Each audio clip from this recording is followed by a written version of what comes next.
You hear a presentation in which a researcher called Dr. Sarah Jones is talking on the subject of weight loss interventions by GPs.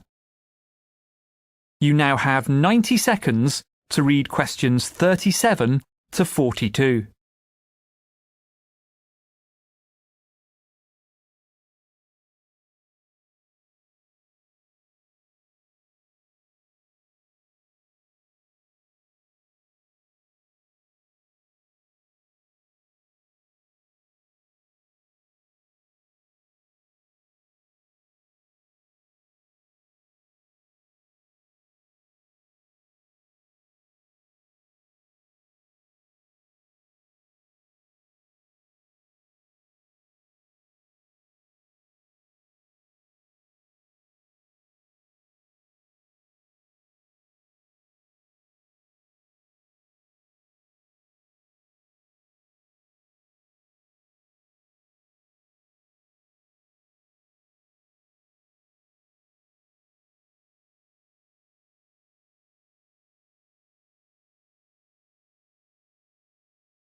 My name's Dr. Sarah Jones.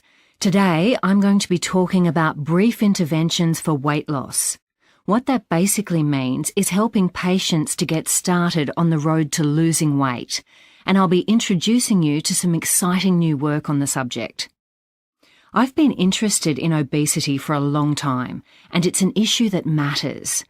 2/3 of adults in this country are overweight or obese. So I absolutely recognise that we need interventions which can be part of routine care. The reality is, however, that relatively few practitioners actually make such interventions, despite the fact that this is an established part of clinical guidelines in many parts of the world. Now, why is that? One reason, I think, is that they tend to have an attitude that goes, "What can I really achieve in a brief intervention?" Now, that's a reasonable concern. But when we did a review of weight management services led by health professionals, there were so few of them that it was difficult to know whether or not they made much difference. As a result, we decided to do our own trial, which we called Brief Interventions for Weight Loss. What we did was train GPs to make a very brief 30-second intervention with every patient coming into their routine clinics who had a BMI greater than 30. Basically a brief chat saying, "While you're here, have you thought about the benefits of losing some weight?" The reason for doing this was to get patients who weren't really thinking about their weight to focus on it for a moment. If the doctor raises the issue in this way, we can capitalise on that heightened awareness by offering them support. By referring them to a program, we can create lasting motivation to lose weight. So, that was the theory. How did it work out? What I'm going to say next should provide huge reassurance to practitioners. Our first step was to conduct a survey of 500 likely candidates for the trial. Although weight remains a very delicate, personal issue in the public domain, only a tiny proportion of those surveyed thought it was inappropriate for their doctor to discuss weight loss on a professional basis. Given the need for urgent action on the issue, I think that's a pretty strong mandate. Anyway, as I said, this was a trial, so there were two groups of patients. With patients in the first group, the doctor formally raised the issue of weight and offered a referral to a weight management program. For patients in the other group, which was the control group, the doctor simply said, "It would be good for your health if you lost some weight." So what happened when this weight loss intervention was trialled? Well, the answer is that 3/4 of those offered referrals said, "Yes, doctor, I'd like to do that." That was an excellent start, but we're realists. And of course, they didn't actually all turn up. But nonetheless, a large number did. Of those who accepted the referral, more than half attended the program. Now, that's a fantastic result, exceeding our expectations, and indeed most of them completed it. So given that it was a completely unselected, totally opportunistic intervention, we were quite encouraged at the uptake for this program. But of course the crunch is, what happened to their weight? Well, at 3 months, people in both groups had lost weight.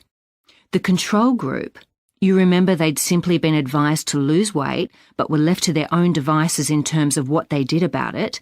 Now, they'd lost 1.75 kilos on average. Meanwhile, the group attending a weight management program had lost significantly more, about 3 kilos. When we followed both groups up again at 12 months, patients in both remained below their baseline weight. But the intervention group had again done significantly better than those people left to manage their weight independently. This is an interesting trial because it allows us to model what the effect would be if GPs made this kind of brief intervention more widely, just once a year for each eligible patient. So, how scalable are the results? By 2035, run countrywide, such an approach could reduce the prevalence of obesity by half. That's a dramatic result, showing that these brief interventions not only help individuals, but could also lead to huge gains for everyone in terms of better health and reduced healthcare costs alone. So, to sum up, I guess what I want to convey to you is that brief, opportunistic interventions from a doctor to encourage weight loss, when made in a supportive manner, are really to be encouraged. Thank you.